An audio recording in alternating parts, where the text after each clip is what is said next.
Well, hello, hello. I'm so glad you're here. All of you keto people that are doing it, waking up and doing what you do every day just to make your life, your health, and your gut a little bit more betterer.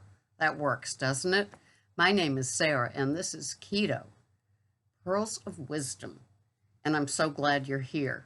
You know, the thing that I'm finding now that I'm 71 is that there is no finish line to this. This isn't a game. This isn't you get to the finish line and they put, the halo thing of twigs on your head and then they put a medallion over your neck. There's no finish line.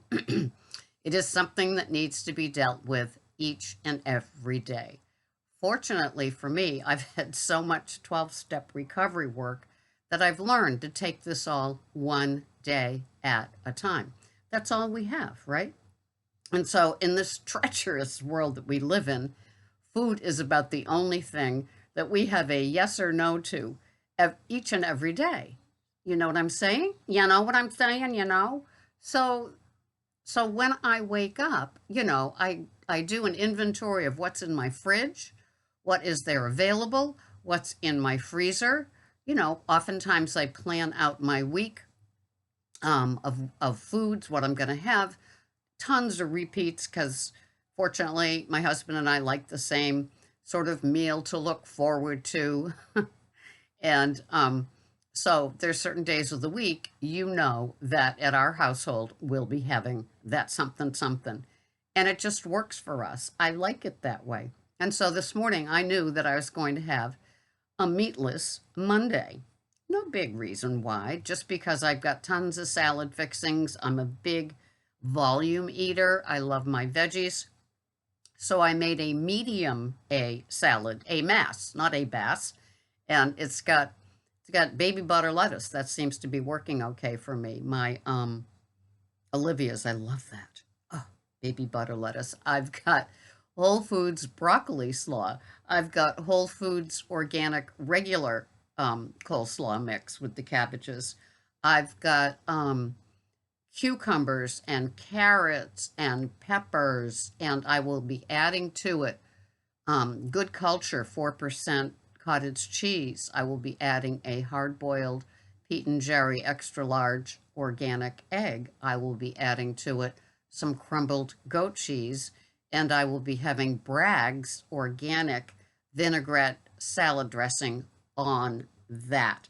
And I'm looking totally forward to it. It takes a while to eat, and that's an important thing in my journey with food because it takes a while for it to my head, my mouth, and my stomach to all say, "Yeah, got it, girly," and go on with the day. So I know that by the time I finish eating my medium A salad, that I will feel satiated and content, and I will have that full feeling.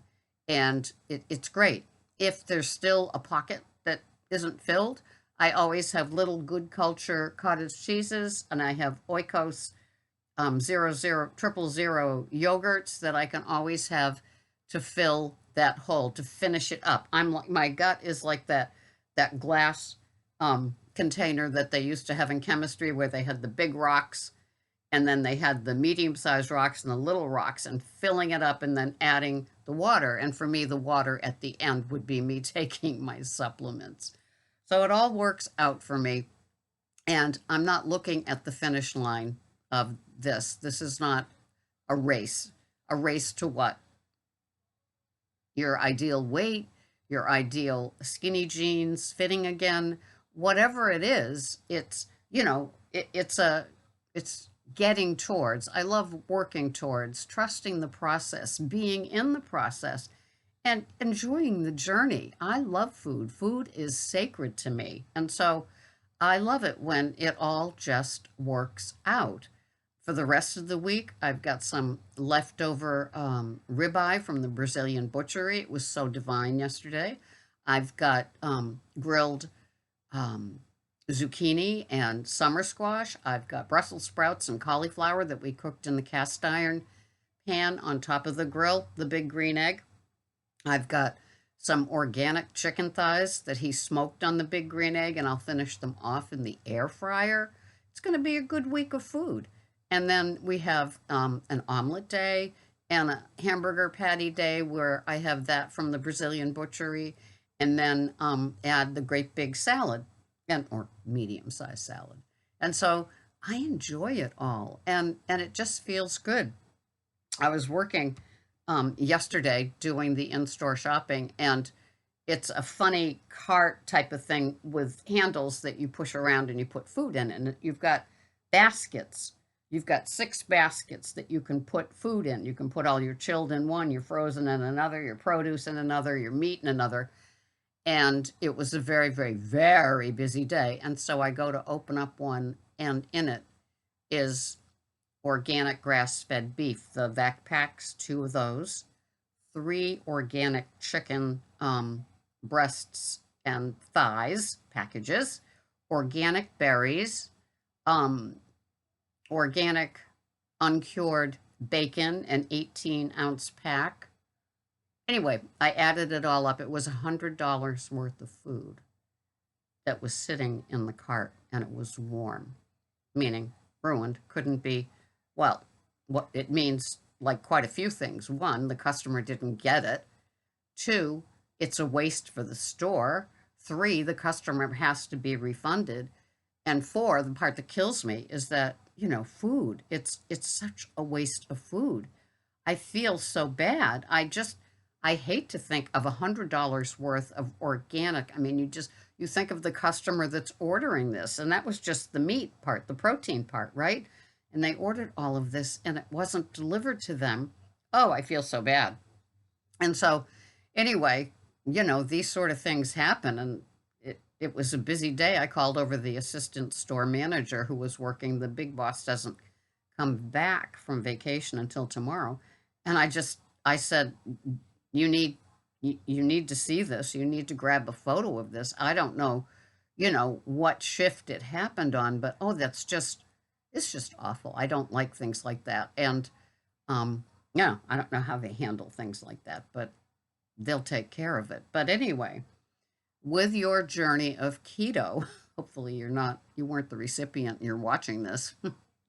Anyway, it was a sad thing to see, and it really hurts me. But I know that for me, the best food days on days on days that I have is a good portion of a veg. I like veg, a good portion of protein, and enough of those things so that I feel full after my OMAD. I practice OMAD. I practice clean intermittent fasting. If you don't know what that is or want more info on that, there's plenty of Facebook pages, there's plenty of YouTube videos about it. Basically, my version of clean intermittent fasting: no gum, no mints, no artificial sweeteners, black coffee only, nothing flavored, nothing fancy Nancy, none of the Green Mountain wild blueberry, any of that. So it's black, unflavored coffee, unsweetened coffee. And it's plain, regular water. I love Gerolsteiner bubbly water, mineral water. To me, that's the treat. That's my champagne. And, regular spring water. And those things carry me through the 23 hours before I feast between 2 and 3 in the afternoon. It's a recipe that works for me. My 71-year-old body likes it. I'm a firm believer in it's not only what you eat, it's when you eat. And I am not I had to get rid of the nighttime eating, the snacks, the gum, the mints, all of the flavored things, the loaded coffee, the flavored waters, all those things, can spike your blood sugar, can tell your body that it's time to, boost the insulin, do whatever it does. I don't know. I'm not a scientist. All I know is that it took me a lot of years of just practicing keto to practicing keto OMAD to practicing intermittent fasting, clean intermittent fasting OMAD to get to this place. And I am delighted, and I hope that what you do for you works for you. And you remember that there isn't a finish line. There's just a good day, going to sleep having a good day of food, a good day of practice and structure and discipline, and waking up the next day. And if it's your first day back at doing it, it's like, wow, day number one, now I can build on something. I feel really, really good. And there's nothing that feels as good as abstinence and sobriety and a clean food day for me. This has been Sarah. Keto, Pearls of Wisdom and Food. I'm so glad you're here. I'll see you here the next time. Bye bye for now.